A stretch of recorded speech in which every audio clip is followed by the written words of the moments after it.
অসমৰ চিৰসেউজ জনপ্ৰিয় অভিনেত্ৰী পূৰবী শৰ্মা আৰু আমাৰ মাজত নাই।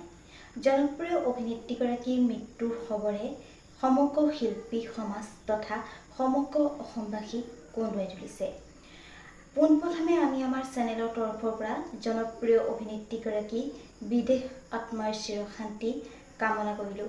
সঁচাকৈ তেখেতৰ মৃত্যুৰ খবৰটো শুনি বৰ বেছি দুখ লাগিছে। ভিডিঅ'টো কেনেকৈ প্ৰস্তুত কৰোঁ ভাবিয়ে পোৱা নাই, তথাপিও আপোনালোকক জনাবৰ বাবে ভিডিঅ'টো প্ৰস্তুত কৰিলোঁ।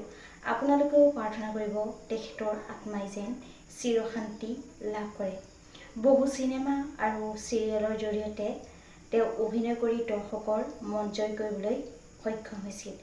কিন্তু আজি অহা খবৰটোৱে সঁচাকৈ সমগ্ৰ অসমবাসী তথা শিল্পী সমাজক কন্দুৱাই তুলিছে।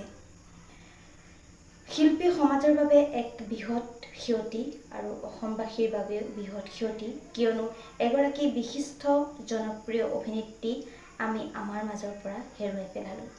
সঁচাকৈ খবৰটো বৰ বেছি মৰ্মাহত কৰি তুলিছে। ধন্যবাদ।